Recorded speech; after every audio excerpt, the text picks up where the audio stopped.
international outcry as Israel escalates its assault on Rafah. Now, Palestinian officials say at least 50 displaced people sheltering in tents in the southern city there were killed by an Israeli airstrike, 250 others injured at a refugee camp. The IDF says the strike was meant to target Hamas terrorists who were operating in a Hamas compound. But now Israel's prime minister is calling the strike a tragic mishap. An independent investigation has now begun.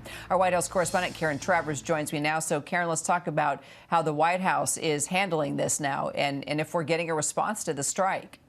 Kira, no response directly from President Biden yet to what happened in Rafah, but a National Security Council spokesman says that the devastating images coming out of Rafah are heartbreaking. But the White House also reiterating their position that Israel has a right to go after Hamas, but they have to do that while taking care of civilians, protecting the civilian population. Kira, the administration says that they are engaging with Israeli officials to determine what happened and figure out how this went wrong. And according to one U.S. official, they're maintaining, though, that they're warning that ground operation that they have been warning against for several weeks, that's not what we're seeing right now, according to administration officials. Kira, there's a White House briefing coming up in about an hour and a half. You can expect that this is going to dominate that briefing. Questions about what the administration thinks Israel did and could have done differently to prevent this tragedy from happening. And then the UN Security Council is now calling for this emergency meeting. So let's talk about how the international reaction could impact an already tense relationship between Israel and the U.S. right now. Certainly pressure growing around the world on Israel to take more care for the civilian population as they continue putting that pressure on Hamas and what they're doing with these incursions into Rafah, what we're seeing now with tanks there and these repeated strikes. But from the administration's perspective, they continue to say that they support Israel's right to go after Hamas and they support Israel and their security on this. But, you know, the president, of course, had red lines, Kira, and the red line for the president was a major military incursion into Rafah without consideration for the civilian population there was going to potentially cause a change in administration policy, the potential for the administration not giving offensive weaponry to Israel. Now the question is what happened over the weekend something that crossed that red line? The White House still has not said yet, Kira. All right, Karen Travers for us there at the White House. Thank you so much. Let's talk about this assault on Rafah more with our national and security analyst, Mick Mulroy. So, Mick, Israel is calling this strike on Rafah a tragic mishap. Are you buying that? Look, Kara, this is very concerning. Anytime civilians are killed in a conflict, that's very bad.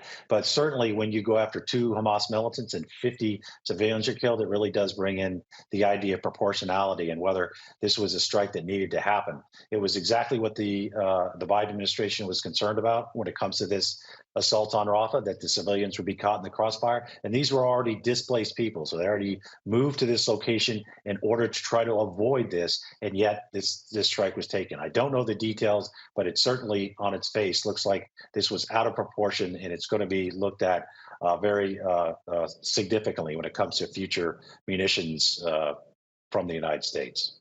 So do we know if the weapons that Israel used in this attack are from the United States? We don't, but it was likely that they were. From everything I've heard, it was a type of munitions you go after pinpoint specific targets. So that would indicate it came from the United States to me. The IDF has said that they don't know what caused the fire, so perhaps there was something they didn't know about that was like secondary explosion, perhaps some weapons that were stored in a certain place that will have to be reviewed. But certainly with this amount of civilians in close proximity, it's going to be reviewed in the sense that it was out of proportion with the military necessity of 2 Hamas militants. Don't know all the facts, but that's something that's certainly going to be looked at. You know, just talking about that there were these specific targets, Israel says that they were going after these 2 reported leaders within Hamas. I mean, just thinking back to the Iraq war and remember those opportunities the U.S. had at certain moments to get Saddam Hussein because of intel. Do we know if they had absolutely secured the location of these leaders, and that's why they had to hit at that moment, even if it cost the lives of innocent people? I mean, do we know if timing was an absolute issue here?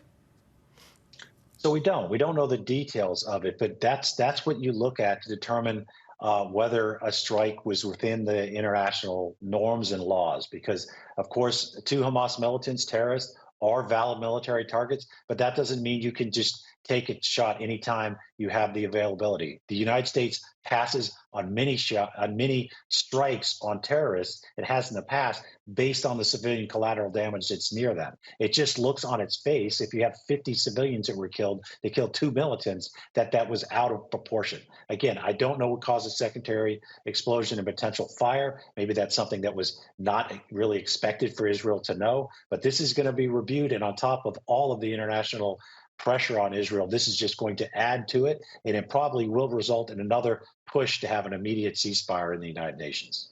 You know, your background is intel, it's military, but you also have a background in politics, so you know how this works. But now that Spain, Norway, and Ireland have recognized formally a Palestinian state, do you think that puts any added pressure on Israel at all?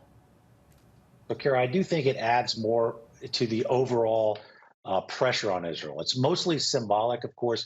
There's been over 140 countries inside the UN has pushed for and recognized the Palestinian state. Essentially, this is just adding to that.